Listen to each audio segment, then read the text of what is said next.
இன்றைய முக்கிய நிகழ்வுகள்.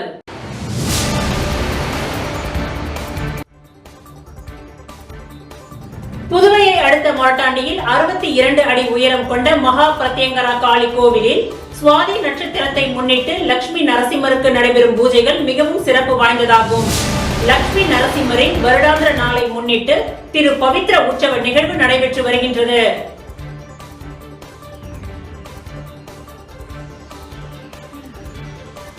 புதுவையை அடுத்த மொரட்டாண்டியில் 62 அடி உயரம் கொண்ட மகா பிரத்யங்கரா காளி கோவிலில் சுவாதி நட்சத்திரத்தை முன்னிட்டு லட்சுமி நரசிம்மருக்கு நடைபெறும் பூஜைகள் மிகவும் சிறப்பு வாய்ந்ததாகும். லட்சுமி நரசிம்மரின் வருடாந்திர நாளை முன்னிட்டு திரு பவித்ர உற்சவ நிகழ்வு நடைபெற்று வருகின்றது. புதுவையை அடுத்த மொரட்டாண்டியில் 62 அடி உயரம் கொண்ட மகா பிரத்யங்கரா காளி கோவில் மற்றும் நரசிம்மர் கோவில் உள்ளது. பரிகார ஸ்தலமான இந்த கோவிலுக்கு தினந்தோறும் ஏராளமான பக்தர்கள் வந்து வழிபாடு செய்கின்றனர். இந்த ஆலயத்தில் நடைபெறும் அஷ்டமி பூஜை, அமாவாசை யாகம் சிறப்பு வாய்ந்ததாகும். மேலும் சுவாதி நட்சத்திரத்தை முன்னிட்டு லட்சுமி நரசிம்மருக்கு நடைபெறும் பூஜைகள் மிகவும் சிறப்பு வாய்ந்ததாகும். லட்சுமி நரசிம்மரின் வருடாந்திர நாளை முன்னிட்டு திரு பவித்ர உற்சவ நிகழ்வு நடைபெற்று வருகின்றது. செவ்வாய்க்கிழமை முதல் துவங்கிய இந்த நிகழ்வு வெள்ளிக்கிழமை வரை நடைபெறும். இந்த உற்சவத்தில் பிரம்மாண்டமான யாக வேள்வி நடைபெறுகின்றது. மேலும் 4 வேதங்கள் திருமந்திரத்தால் செய்யப்படும் திரு பவித்ர உற்சவத்தில் தரிசிப்பவர்களுக்கு ஓராண்டு யாக வேள்வியில் கலந்து கொண்ட பலன் உண்டாகும். இதனை முன்னிட்டு லட்சுமி நரசிம்மருக்கு கலச பூஜை மற்றும் யாக வேள்வி சிறப்பு தீப ஆராதனைகள் நடைபெற்று வருகின்றது. இந்த திரு பவித்ர உற்சவத்தில் திரளான பக்தர்கள் கலந்து கொண்டு சுவாமி தரிசனம் செய்தனர். இந்நிகழ்ச்சிக்கான ஏற்பாட்டினை கோவில் பீடாதிபதி திரு நடாத்தூர் ஜனார்த்தன சுவாமி அவர்கள் தலைமையில் ஆசிரம துணை நிர்வாகி வரத தேசிகன், ஆலய தலைமை அர்ச்சகர் பாலு உட்பட பலர் செய்திருந்தனர்.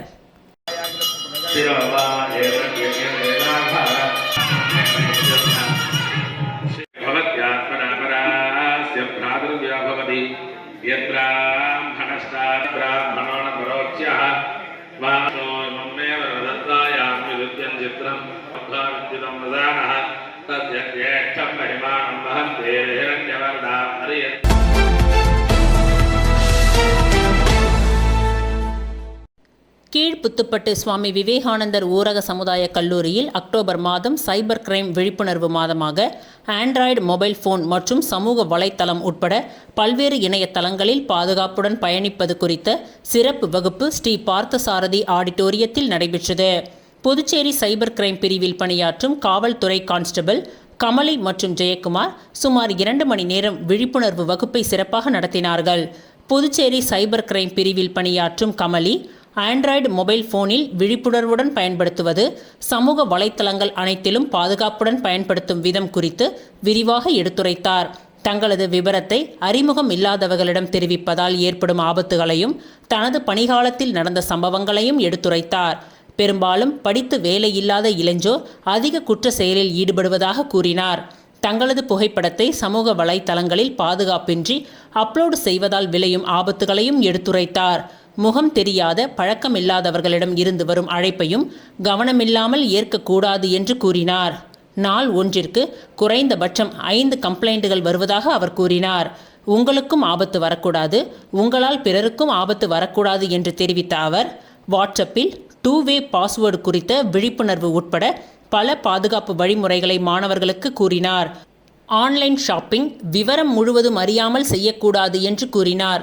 தினசரி நாளிதழ் படித்து தன்னை சுற்றி நடக்கும் விவரங்களை தெரிந்து கொள்ளுமாறு மாணவர்களுக்கு அறிவுரை வழங்கினார்.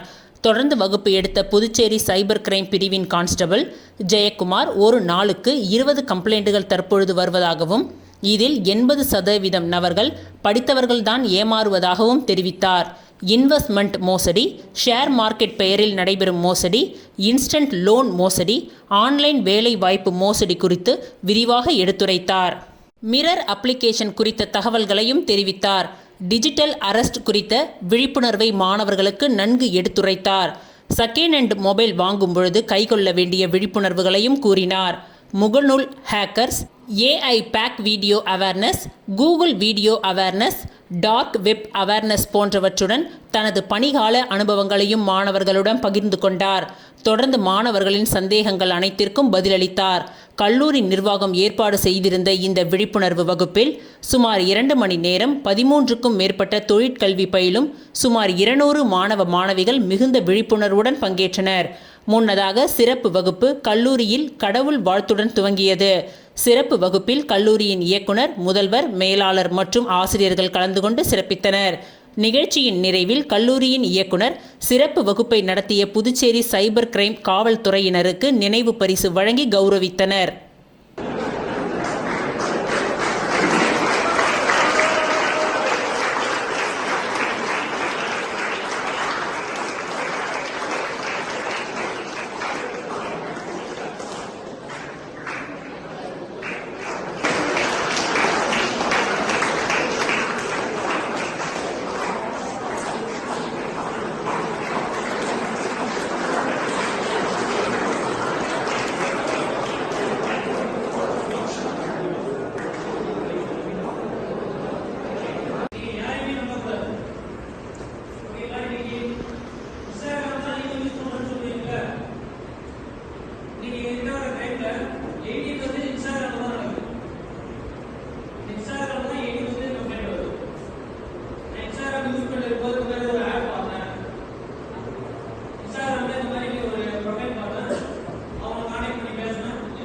உருளையன்பேட்டை தொகுதி சட்டமன்ற உறுப்பினரும் புதுச்சேரி மனிதநேய மக்கள் சேவை இயக்க நிறுவன தலைவருமான நேரு என்கின்ற குப்புசாமி எம்எல்ஏ தலைமையில் இன்று உள்ளாட்சித்துறை தலைமை அலுவலகத்தை முற்றுகையிட்டனர். புதுச்சேரி உருளையன்பேட்டை தொகுதிக்கு உட்பட்ட பகுதிகளில் கடந்த தீபாவளி பண்டிகை அன்று முதல் சரிவர குப்பைகள் எடுக்காததால் உருளையன்பேட்டை தொகுதி முழுவதும் ஆங்காங்கே குப்பை கிடங்காக தேங்கி உள்ளது. இதனால் பல்வேறு தொற்று நோய்கள் பரவும் அபாயம் உள்ளது. இது பற்றி புதுச்சேரி நகராட்சி அதிகாரிகளிடம் பலமுறை புகார் தெரிவித்தும் இதுவரை எந்த ஒரு நடவடிக்கையும் எடுக்காத பட்சத்தில் உருளையன்பேட்டை தொகுதி சட்டமன்ற உறுப்பினரும் புதுச்சேரி மனித நேய மக்கள் சேவை இயக்க நிறுவன தலைவருமான நேரு என்கின்ற குப்புசாமி எம்எல்ஏ 24/10/2025 இன்று உள்ளாட்சித்துறை தலைமை அலுவலகத்தை முற்றுகையிட்டனர். மேலும் உருளையன்பேட்டை தொகுதியில் சரிவர குப்பை எடுக்காததை குறித்து கோஷங்கள் எழுப்பப்பட்டது. Either foundation, smart post education மற்றும் சேரிட்டி ட்ரஸ்ட் ஆகிய அமைப்புகள் இணைந்து 100க்கும் மேற்பட்ட ஏழை எளிய மாணவர்களுக்கு புத்தாடை வழங்கி இனிப்பு பலகாரத்துடன் பட்டாசுகள் வெடித்து தீபாவளி பண்டிகையை வெகு சிறப்பாக கொண்டாடினார்கள். தீபாவளி பண்டிகையை முன்னிட்டு எய்டர் ஃபவுண்டேஷன், பிரான்ஸ் இதயமணி, ஸ்மார்ட் போஸ்ட் எஜுகேஷன் மற்றும் charitable trust doctor Vidyadharan, rising hands, ஜான்சிங் ஹான் மேரி ஆகியோரின் ஒருங்கிணைத்தலின்படி திண்டிவனத்தை அடுத்த நத்தமேடு கிராமத்தில் வசிக்கும் அனைத்து பள்ளிகளிலும் பயிலும் பின்தங்கிய சமுதாயத்தை சேர்ந்த 100க்கும் மேற்பட்ட மாணவ மாணவிகளுக்கு தீபாவளி புத்தாடை வழங்கப்பட்டது. புத்தாடையை உடுத்திக்கொண்ட மாணவர்கள் மகிழ்ச்சியுடன் ஆட்டம் பாட்டம் என தீபாவளி பட்டாசுகள் வெடித்து மாணவர்களுக்கு இனிப்பு மற்றும் பலகாரங்கள் வழங்கி சிறப்பாக கொண்டாடப்பட்டது. இந்த தீபாவளி கொண்டாட்டத்தில் உறுப்பினர்கள் சதீஷ், டேவிட், தினேஷ், ஆனந்த், சாந்தி, நந்தினி, ராஜா, பரத், விஷால், கணேஷ் மற்றும் மாணவர்களின் பெற்றோர், ஊர் பொதுமக்கள் என அனைவரும் திரளாக கலந்து கொண்டனர். அனைவரும் பட்டாசுகளை வெடித்து தங்களது மகிழ்ச்சியை வெளிப்படுத்தினார்கள்.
போக்சோ வழக்கில் எஸ்எஃப்ஐ மாணவர், ஏபிவிபி மாணவர்கள் ஆர்ப்பாட்டம்.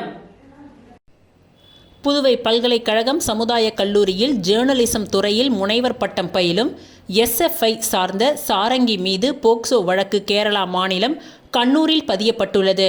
கடந்த 2018ஆம் ஆண்டு பள்ளி சிறுமியை காதல் வலையில் மயக்கி பாலியல் பலாத்காரம் செய்ததாக கடந்த வாரம் பாதிக்கப்பட்ட மாணவி புகார் அளித்துள்ளார். ஆனால் இதுவரை அவர் கைது செய்ய எந்த நடவடிக்கையும் எடுக்கப்படவில்லை. போக்சோ வழக்கில் குற்றம் சாட்டப்பட்ட சாரங்கியை உடனடியாக கைது செய்ய கோரியும் அவரின் முனைவர் பட்டத்தை ரத்து செய்ய கோரியும் அகில பாரத வித்யாத்ரி பரிஷத் அமைப்பினர் புதுவை அண்ணா சாலை அருகில் கண்டன ஆர்ப்பாட்டத்தில் ஈடுபட்டனர். இந்த கண்டன ஆர்ப்பாட்டத்தை தேசிய செயற்குழு உறுப்பினர் அர்பித் அவர்கள் தலைமை தாங்கி வழிநடத்தினார். எஸ்எஃப்ஐ அமைப்பிற்கு எதிராக கோஷங்களை எழுப்பி போராட்டத்தில் ஈடுபட்டனர். இந்த போராட்டத்தில் மகளிர் ஒருங்கிணைப்பாளர் செல்வி வேதாஞ்சலி, மாவட்ட ஒருங்கிணைப்பாளர் செல்வி கோகிலா மற்றும் உறுப்பினர்கள் கலந்து கொண்டனர். புதுவை பல்கலைக்கழகத்தில் நடந்த பாலியல் வன்கொடுமைக்கு எதிராக எஸ்எஃப்ஐ போராட்டம் நடத்தி வரும் நிலையில் அவர்களின் உறுப்பினர் இந்த சம்பவத்தில் ஈடுபட்டுள்ளது ஒரு குறிப்பிடத்தக்கது.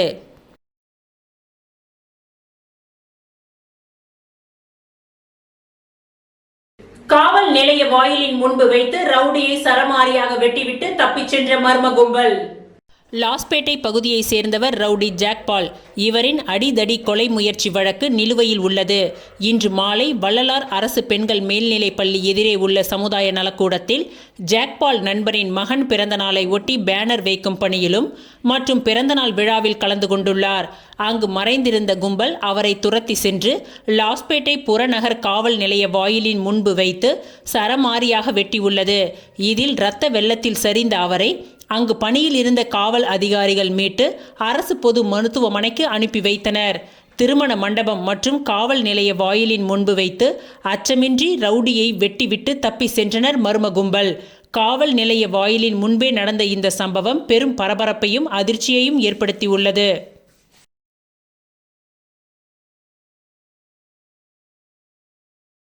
புதுச்சேரியில் தாவரவியல் பூங்கா ஒரு பூங்காவாக மட்டுமல்லாமல் அறிவு சார்ந்த இடமாக உருவாக்கப்பட்டுள்ளது என்று முதலமைச்சர் ரங்கசாமி பெருமிதம் தெரிவித்துள்ளார். புதுச்சேரி சுற்றுலா தலங்களில் முக்கியமானது தாவரவியல் பூங்கா.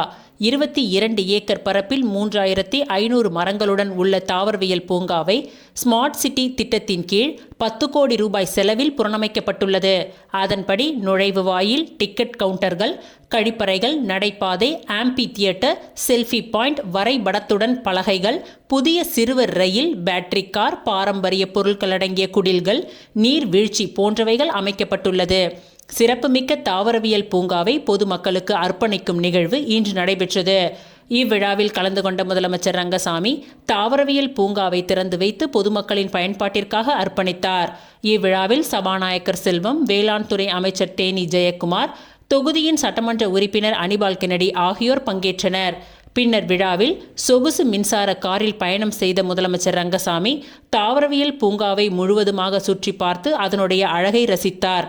பின்னர் செய்தியாளர்களிடம் பேசிய முதலமைச்சர் ரங்கசாமி, தாவரவியல் பூங்காவில் பல வகையான பழமையான மரங்கள் உள்ளது. பல அரிய வகை மரங்கள் எல்லாம் தாவரவியல் பூங்காவில் உள்ளது என்றும், ஸ்மார்ட் சிட்டி திட்டத்தின் கீழ் ரூபாய் 10 கோடி செலவில் தாவரவியல் பூங்கா புனரமைப்பு பணிகள் மேற்கொள்ளப்பட்டு தற்பொழுது 7 கோடி ரூபாய் அளவில் செலவு செய்யப்பட்டுள்ளது. குழந்தைகளின் மகிழ்ச்சிக்காக சிறுவர்கள் ரயில், மின்சார கார், நீர்வீழ்ச்சி என விதவிதமாக அமைக்கப்பட்டுள்ளது. தாவரவியல் பூங்கா ஒரு பூங்காவாக மட்டுமல்லாமல் அறிவு சார்ந்த இடமாக உருவாக்கப்பட்டுள்ளது என்று பெருமிதமாக தெரிவித்தார்.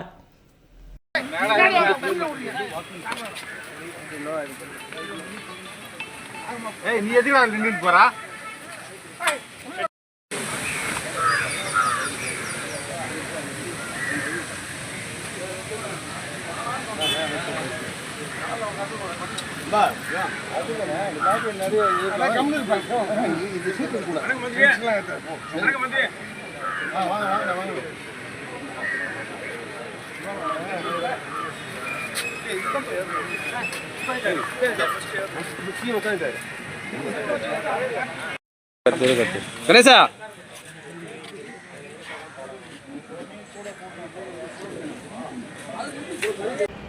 புதுச்சேரி புதிய பஸ் நிலையத்தில் விநாயகர் ஆலயம் கட்டுவது சம்பந்தமாக ஆளுநர் கைலாஷ்நாதன் அவர்களை நேரில் சந்தித்து கோரிக்கை மனு அளிக்கப்பட்டது. புதுச்சேரி புதிய பஸ் நிலையத்தில் உள்ள விநாயகர் சிலை பராமரிப்பு இல்லாமல் இருந்ததை தொடர்ந்து அங்கு விநாயகர் ஆலயம் கட்டுவது சம்பந்தமாக ஓம் சக்தி ஆன்மீக மன்றம் சார்பாக ஓம் சக்தி ரமேஷ் தலைமையில் இன்று காலை மேதகு துணைநிலை ஆளுநர் கைலாஸ்நாதன் அவர்களை நேரில் சந்தித்து கோரிக்கை மனு அளிக்கப்பட்டது.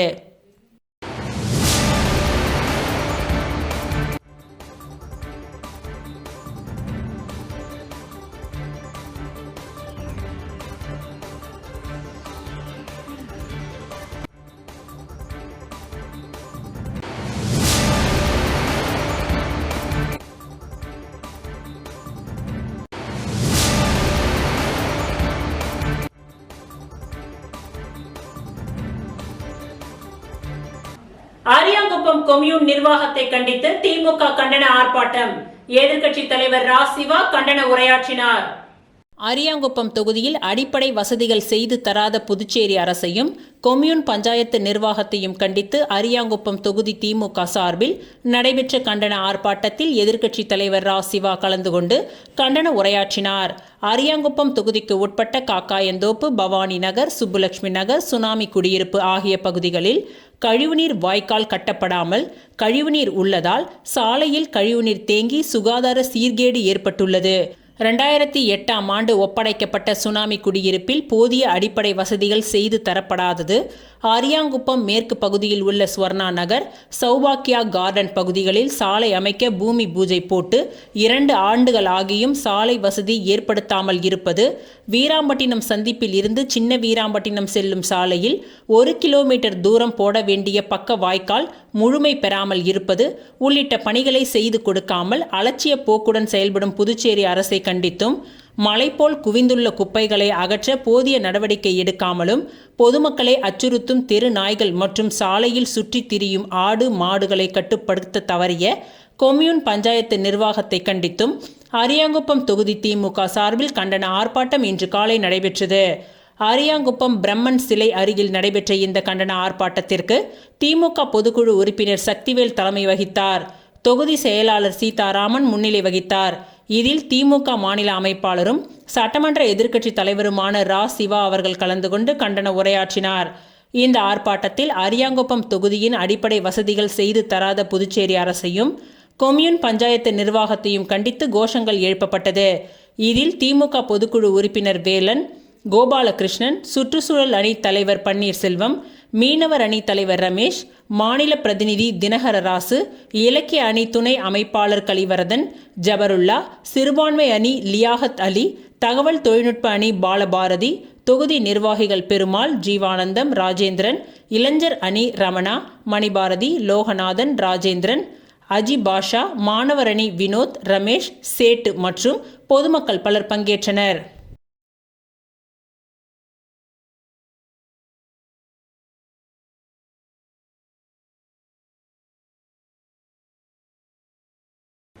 குடிசை மாற்று வாரியம் மூலம் பிரதம மந்திரி கல்வீடு கட்டும் திட்டத்தின் கீழ் மணவெளி தொகுதியை சேர்ந்த பயனாளிகளுக்கு நிதி உதவி பெறுவதற்கான அரசாணைகளை சட்டப்பேரவைத் தலைவர் ஏம்பலம் செல்வம் வழங்கினார். புதுச்சேரி அரசு குடிசை மாற்று வாரியம் மூலம் பிரதம மந்திரி கல்வீடு கட்டும் திட்டத்தின் கீழ் மணவெளி தொகுதியை சேர்ந்த பயனாளிகளுக்கு கல்வீடு கட்டுவதற்கான முதல் தவணையாக ஒரு நபருக்கு ரூபாய் 1.20 லட்சமும், 2வது தவணையாக ஒரு நபருக்கு ரூபாய் 1.60 லட்சமும், 3வது தவணையாக 10 நபர்களுக்கு தலா ரூபாய் 70,000 வீதம் ரூபாய் 7 லட்சமும், ஒரு நபருக்கு ரூபாய் 1.90 லட்சம் என மொத்தம் ரூபாய் 11,70,00,000 நிதி உதவிக்கான அரசாணைகளை சபாநாயகர் செல்வம் இன்று அவரது இல்லத்தில் வழங்கினார். அதனைத் தொடர்ந்து பூரணாங்குப்பம் சடா நகரில் உள்ள நியாய விலைக் கடையில் பொதுமக்களுக்கு தீபாவளி தொகுப்பினை வழங்கினார். இந்நிகழ்ச்சியில் குடிசை மாற்று வாரிய இளநிலை பொறியாளர் பாஸ்கரன், களப்பணியாளர்கள் மற்றும் மணவெளி தொகுதி முக்கிய பிரமுகர்கள் கிருஷ்ணமூர்த்தி, ராயல் கிராண்ட் விடுதியின் உரிமையாளர் சக்திவேல், லக்ஷ்மிகாந்தன், சக்தி பாலன், ராஜா, பழனிவேல், அருள், ஆதி உட்பட பலர் கலந்து கொண்டனர்.